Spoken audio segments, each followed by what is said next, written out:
Alright guys, Murph's here, and today I want to continue a previous conversation that we had here on the channel in regards to barrel length's impact on accuracy in handguns.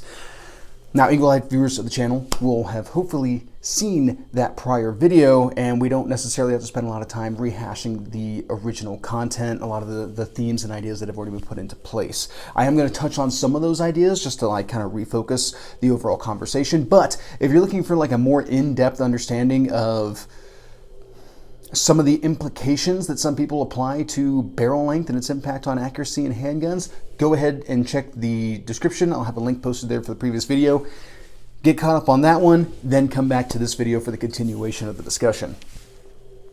Now, a couple things to go ahead and clarify right off the bat here, guys. This is not going to be scientific research by any means. I'm not locking the guns that we're talking about down into a bench rest. I'm not shooting this in laboratory type conditions. I find that information to be sometimes misleading whenever somebody talks about what it is that the manufacturer managed to achieve in sanitized conditions, be that equipment, firearms, ammunition, whatever it is that it may be. That's stuff that you're not necessarily going to find out in the real world, out in the wild, where there's a lot of other impacts. In general, barrel length is one aspect of the formula that makes for accurate shooting.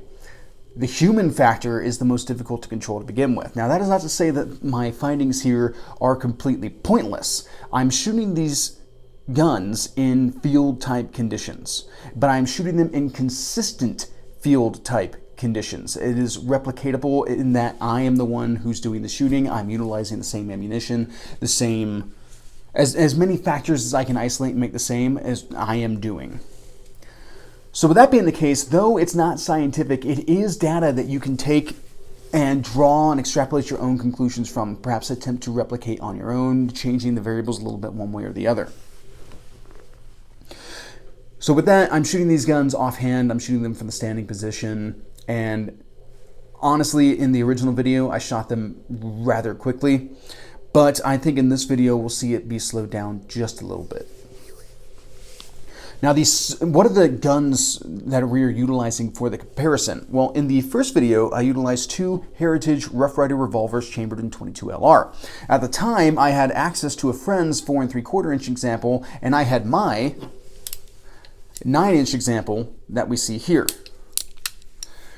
Now, my friend's gun was used in the Friendly Fire series review on the Heritage Roughrider 22s, and this gun was utilized in the later update video, the longevity update video that I did. So if you're interested in those, I will go ahead and throw the links in the description as well. Now, I selected these guns, first off, because I had access to two of them, but they actually were an example of pretty significant difference in barrel length. The 4 3/4 being just under half the length, or just over half the length of a 9-inch barrel. That is a pretty significant difference between the two. I have guns that are very similar that don't have as drastic of a difference, and that might be something that we explore in this conversation in the future. But for now, I wanted to make very comprehensive changes between the two. Otherwise, the guns are almost identical. They have the same style of grip. They are the same operating method. They're the exact same gun, except one has a longer barrel, and this one, the trigger is a little bit more broken in on, because I've had this and shot this for decades, and my friend hasn't had his Heritage Roughrider for all that long. Now, in addition to that, one of the purported benefits of a longer barrel are not really being discussed here, and that is velocity, because I don't have a chronograph still. I don't expect to be getting a hold of a chronograph anytime soon. So with that, I'm not really that interested in discussing the velocity type aspect of it, especially since we're really not going to see, for the most part, that drastic of a velocity change in handgun cartridges. And in fact, really, if anything, especially as we get out to distance, we're going to see still pretty drastic reductions in velocity from handgun cartridges, because they're really not built for distance. In the original video, I shot these handguns at an indoor range, shooting them from distances ranging from 2 meters to 10 meters. And what I found from that was that for the most part, the shorter ranges, what you would consider to be the more common combat distances, favored the 4 3/4 inch barrel revolver up until we got to about 10 meters. At that point, the groupings started to fall apart for the 4 3/4 inch gun and started to favor the 9-inch barreled gun.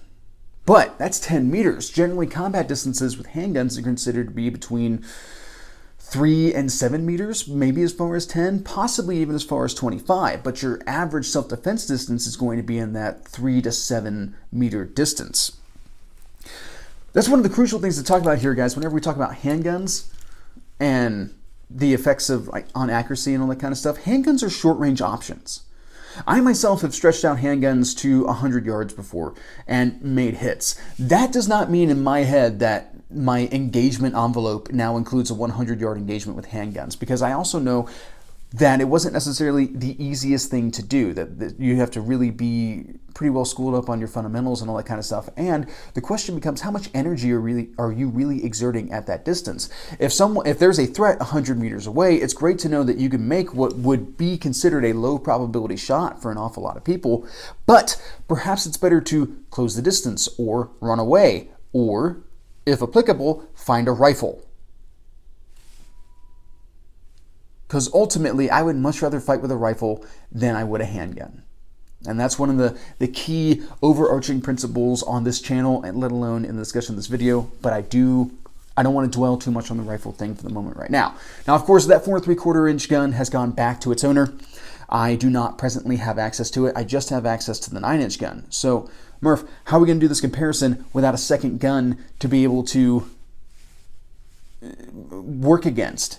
Well, while I was filming for the original Heritage Roughrider review with the 4 3/4 inch gun, I shot that gun at 75 yards at a 3-inch swinging steel target. And I can tell you that I did not touch that steel target once.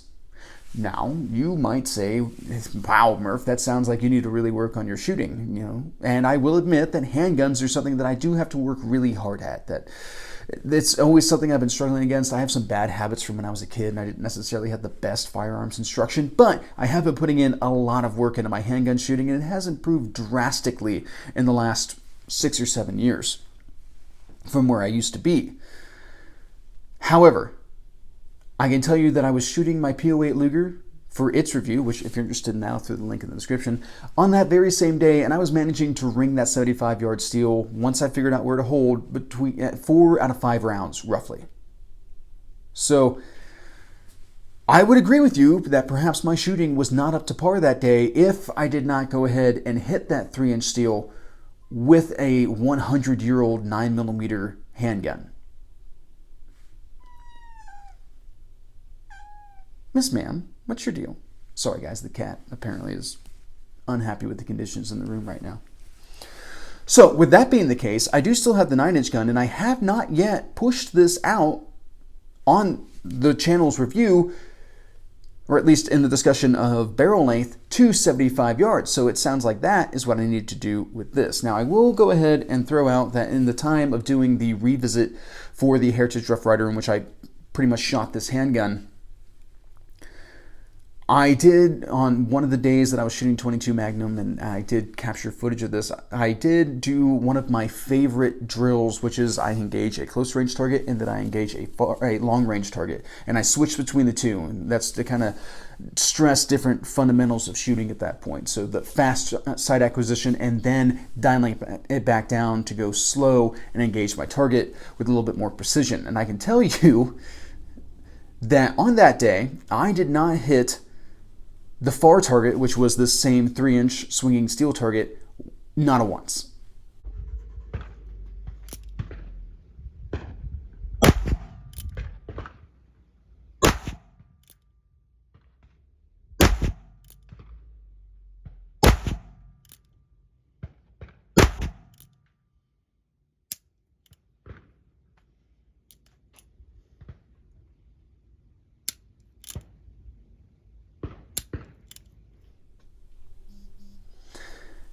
I was actually hitting consistently low, and flying, just buzzing this target. I never actually made impact on it. I was hitting just fine on the close range target at about 8 yards, and I had that other target sitting closer to about 25, 30 yards, something like that. I didn't actually laser it. So that, we can kind of put that into our frame of reference, but I'll go ahead and use the same ammunition that I used in the other barrel length comparison video and run this thing out to distance and see how it's going to go. And keep in mind, guys, a 3-inch swinging steel target, not necessarily a large target to try to shoot at, especially with a handgun. So can we really hold these results against these guns? No, not especially. But like I say, still data, still something that you guys can take in and decide for yourself what you extrapolate from it. All right, so let's see the range footage.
All right, guys, and we're back, and you will notice that the lighting, my appearance in the background has changed a little bit, and that is because I filmed this video in like 3 parts. So we had the pre-part where we outlined what it is that we were doing for the video. We have our shooting portion, and now we have the discussion coming off of our shooting portion. So I am still Murph. This is still the Roughrider 9-inch barreled Heritage revolver, and we shot this at roughly 75 yards. Now, first off, why roughly? Well, guys, I'm shooting at a new range. I don't have access to the old range anymore, so I was having some difficulty getting to 75 yards, and I had to back it up pretty far. I was actually out of the shooting bay. I was using my truck as like my justification for still being, protected from the other shooters and all that kind of stuff, and I only got about 68 yards.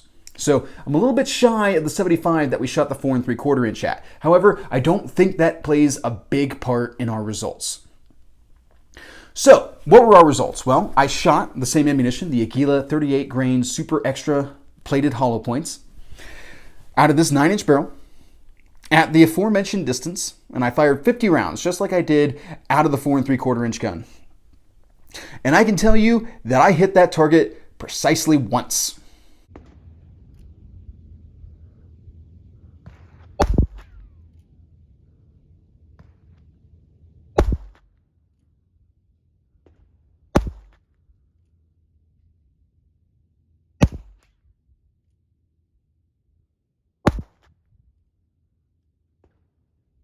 Out of 50 rounds. So, there are 2 ways you could look at that information. When you consider that I hit 0 times with the 4 3/4 inch gun at 75 yards, we could look at this as I had a 100% hit increase between the 2 handguns. Or we could look at it as this was still abysmal handgun performance out at that distance. I'm kind of choosing the latter, but it's kind of funny to think about the former. Now, some people will tell me that I probably should have used better ammunition, or I should have used a gun with better sights or something along those lines and all that type of stuff. But here's my issue with that overall discussion. First off, I'm keeping things consistent from the original video. Second off, whenever someone is doing a YouTube review or something along those lines, and they espouse the advantages between a Glock 19 and a Glock 17, and one of those advantages being that you have a longer sight radius at half an inch difference, they're not talking about ammunition. They're not talking about better sights or anything along those lines. They're just owing up accuracy due to sight radius based entirely off of length. And when we boil this discussion down to that, I don't think that's what we find. I think in this case, which is very typical in the firearms community, we have a gross oversimplification of a single advantage in a particular firearm. So here we have almost doubled the length and we have not doubled the accuracy out to distance. When we look at the actual practical engagement envelope, which was what was represented in the original video, we really didn't see any drastic difference at normal combat distances. The biggest difference occurred at 10 meters. That's not super far for handgun engagement, but it's not super close either. Like it's not that big of a data point in my opinion. I think there's a lot more stuff that impacts the shooting dynamic than just barrel length. Barrel length has its advantages, being able to smooth out recoil impulse and all that kind of stuff so that you can stay on target, observe your impacts a little bit easier, and then keep stacking those impacts on that particular target. Yeah, that's an advantage. That is helpful in this case. However, that doesn't relate back to a half-inch difference between two different handguns. That's not really necessarily what's going to give it to us. You know, a Ruger LCP doesn't shoot poorly because it doesn't have a longer sight radius. So a Ruger LCP shoots poorly because it's a teeny tiny handgun and it's more difficult for you to be able to grip it properly so that you can engage that trigger properly. The sights on it are not particularly nice to begin with, so they're not necessarily lending you to be able to get a nice good sight picture to be able to hit that target more consistently. Your recovery time as that gun moves around in your hand every time it recoils is also going to be problematic to faster sight acquisition and faster follow-up shots and all that kind of stuff. Things that I think are far more important in a handgun engagement than being able to shoot nice tight groups at 25 yards. That's not to say that accuracy is unimportant, as much as to say that accuracy in terms of fighting, in terms of any type of practicality or practical use of a handgun, is a portion, but not the only portion. So yes, if this gun had higher profile sights that gave me a tighter sight picture instead of these gutter sights that are honestly just not that good, they actually wind up obscuring quite a bit of the target. If I had a nice tight sight picture that did not obscure a lot of my target, but still gave me plenty of sight to be able to work with, to be able to line up on my target, perhaps I would have an easier time engaging out to distance. Between these two handguns, we have the same amount of grip, but you know, if we look at like my Smith & Wesson Model 36 up against a Smith & Wesson Model 10, okay, well, a snub-nosed revolver is going to move around a lot in my grip. My Smith & Wesson Model 36, I can chew a target apart, but my impacts, if I'm holding center, will be like right here. This is still a dead guy at 5 to 7 yards. He's not going anywhere. But I'm not stacking exactly where it is that I want them. But because I have to change up how it is that I grip my gun so that I can get faster recovery and all that kind of stuff, I have to use more finger on the trigger, which pushes my group a little bit off of center. But it's consistent and it does it over and over and over again. Whereas the Smith & Wesson Model 10, I can get a more optimal grip, and I can place my trigger finger more optimally on the trigger to be able to manipulate that trigger throughout its cycle of function and all that kind of stuff, and make accurate groups on whatever it is that I'm shooting at. That's fantastic. That's really great. It's not the only thing I have to worry about, though. And that's one of the, you know, the overall contextual aspect of there are so many more things that impact accuracy than just barrel length. That's one of the key things. Now, of course, with barrel length, yes, I get those sights a little bit further away from my eye. They become finer. And then in theory, it should be easier to draw a fine bead on a small target or a long range target. But we also shouldn't be defaulted into shooting at somebody at 75 yards with a handgun. That's rifle distance. Really, once we get over 25 to 30 yards, we're looking at rifle distance engagements, and there's kind of a crossover in there as well. You know, I can use a rifle at 3 yards just as surely as I can use a handgun, and it's more lethal. So that's pretty awesome. But seeing as I carry a handgun far more often than I carry a rifle in most circumstances, then you could see why it's so important to me to be able to utilize a handgun at those same distances, but not necessarily trying to replace a rifle with the handgun. It's probably a better idea to either avoid the opponent at 75 yards or close the distance to the opponent at 75 yards. Those are the things that I'm more interested in whenever it is that we talk about the context of long-range engagements, and why I have zero regard for anybody who tells me that an advantage between one gun and another is an inch of barrel. So overall, guys, I think we can stick with the opinion on the channel that handguns are still suboptimal fight stoppers and that they are not effective replacements of a rifle. I presented the information, I've shown you the shooting footage, I've discussed the different aspects and the targets and all that kind of stuff. We have plenty of information to go off of at this point for you guys to be able to make your own opinions on how important barrel length is to accuracy and all that kind of stuff. But I do urge you to check out, if you haven't checked out the previous videos, check out the videos with the links in the description. I'll leave you with this one last little anecdotal story.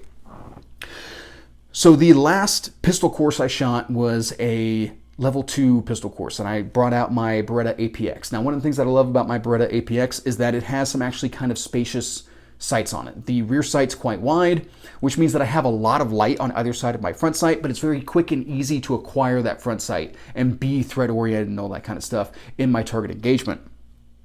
Now, during that course, they set up a little friendly internal challenge, and the goal was to start at, I think it was 5 yards. Everyone got online and you fired one shot at an index card size target in the head. And there were 2 ways that you would get disqualified. So you were either, if everyone hit, you were the last person to break the shot, you were the one who had to walk off the line, or if somebody missed, then that person had to walk off the line. And we stepped back a little bit, a couple of yards, after every engagement and re-engaged that same target. And it wound up being me and one other guy at 35 yards when I dropped a hit an inch low outside of the index card. Now, that pistol, definitely not built for precision type shooting. However, an inch low off of an index card in the head is still a pretty decent shot.